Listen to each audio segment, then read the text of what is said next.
Hello everyone, जैसे कि सभी को पता है आज साम्स पोर्टल का फर्स्ट मेरिट लिस्ट का रिजल्ट आ चुका है। उसके साथ साथ आरआई भोपाल का फर्स्ट मेरिट लिस्ट का जो काउंसलिंग है वो भी ख़त्म हो चुका है। सिर्फ सिलेक्टेड का नहीं, वेटिंग का भी काउंसलिंग आज ख़त्म हो चुका है। बहुत सारे बच्चों का सिलेक्शन भी हो गया है। इवन if कुछ सब्जेक्ट का जो है टोटल नंबर ऑफ सीट्स जो है वो फिल्ड हो गए हैं। तो इसके बीच एक कन्फ्यूजन आ रहा है, वो ये है कि अभी तक आरआई भुवनेश्वर का मेरिट लिस्ट अभी तक रिलीज़ नहीं हुआ है। तो अभी कुछ बच्चे ऐसे पूछ रहे हैं कि हमें जो है साम्स में सेकेंडरी में जॉइन होना चाहिए या फिर आरआई भोपाल का मिडिल स्टेज वाला कोर्स को ज्वाइन होना चाहिए। तो यहाँ पर एक कन्फ्यूजन है क्योंकि आरआई भुवनेश्वर का अभी तक निकला नहीं। कुछ लोग सोच रहे हैं कि हमारा मार्क्स कम है और हमें साम्स के थ्रू बीजेबी या फिर एवेंसा नहीं मिल पाएगा। और क्योंकि आरआई जो है इंटीग्रेटेड बीएड के लिए सबसे अच्छा कॉलेज माना जाता है, तो इसलिए क्या हम ये करें कि आरआई में हम मिडिल स्टेज स्पेशलाइजेशन वाला कोर्सेज चुन लें। तो उनके जवाब देने के लिए हम इस वीडियो में तैयार हुए हैं। तो चलिए शुरू करते हैं। जैसे कि साम्स पोर्टल की तरफ से एक नोटिस आ चुका है कि वो लोग 13 तारीख को फ्रीज और स्लाइड का ऑप्शन प्रोवाइड कर देंगे। तो उसी हिसाब से बच्चों को चुन लेना है। अगर उनको जो कॉलेज मिला है वो उनको पसंद है तो फिर वो फ्रीज कर ले।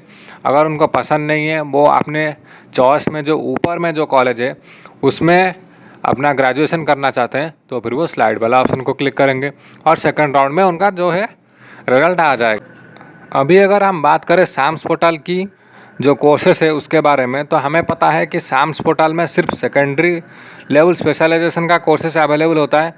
मतलब जो 15 कॉलेजेस है या फिर बोला जाए तो जो टोटल 1500 सीट्स है उनमें सिर्फ सेकेंडरी कोर्स मिलता है और मिडिल या फिर फाउंडेशनल या फिर प्रिपेरेटरी ऐसे कुछ कोर्स नहीं मिलता।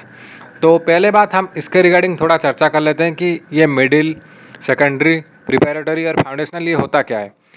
बात कुछ ऐसा है कि एनईपी 2020 के बाद हमारा जो एजुकेशन स्ट्रक्चर है वो 4 सेक्टर में डिवाइड हुआ है: फाउंडेशनल, प्रिपेरेटरी, मिडिल और सेकेंडरी। चलिए उसको थोड़ा देख लेते हैं।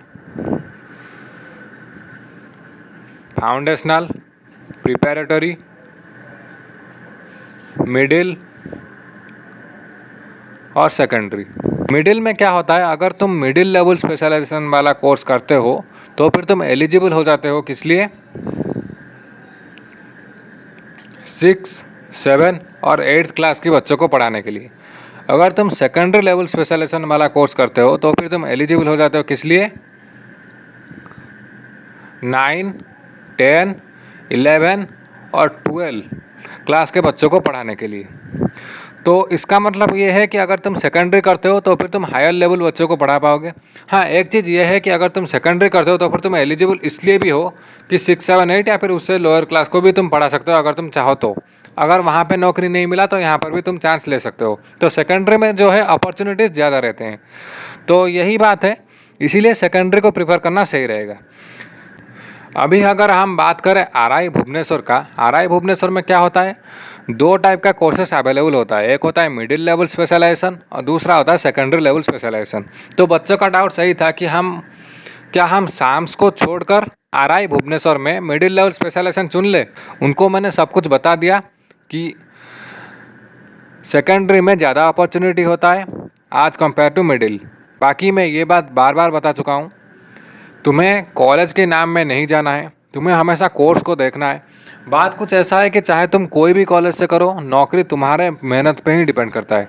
अगर तुम 4 साल के बाद टीचर एलिजिबिलिटी टेस्ट या फिर सेंट्रल लेवल में जो होता है सीटेट या फिर अपना होम स्टेट का जो भी टीचर एलिजिबिलिटी टेस्ट है उसको अगर तुम क्वालिफाई नहीं कर पाते हो तो फिर तुम टीचर नहीं बन पाओगे।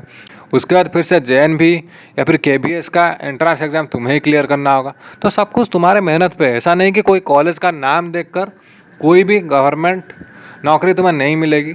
बाकी बात रहा प्लेसमेंट का, हाँ ये बात सच्चाई है कि अगर तुम आरआई में पढ़ते हो तो फिर तुम्हें नौकरी मिलने का जो प्राइवेट सेक्टर में प्लेसमेंट के थ्रू वो थोड़ा ज़्यादा रहता है। अगर तुम्हें सरकारी नौकरी करना है लाइफ सिक्योरिटी के लिए तो फिर सेकेंडरी लेवल बेटर होता है। बाकी मैंने इस वीडियो में सब कुछ बातें बता दी है पूरा एकदम डिटेल के साथ, और मैंने यहाँ पर कोई भी बायसिंग नहीं किया है, कम्प्लीटली अनबायस्ड होकर अपना ओपिनियन दिया है। बाकी तुम्हें जो ठीक लगे वही करना। मैं बार बार बता रहा हूँ कि मिडिल लेवल से सेकेंडरी बेटर रहेगा। तो तुम्हारा पहला प्रेफरेंस साम्स में सेकेंडरी लेवल होना चाहिए। अगर साम्स में नहीं होता है तो फिर तुम RI भुवनेश्वर में मिडिल लेवल के लिए ऑप्ट करना चाहिए।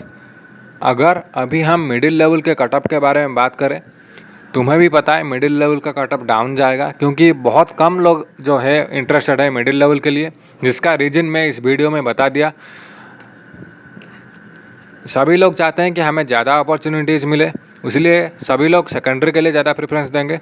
हाँ, मैं ये नहीं बोल रहा हूँ कि बिल्कुल ही छोड़ देना, लेकिन मैं ये बोलूँगा कि साम्स का सेकेंडरी को प्रेफरेंस 1 में रखो।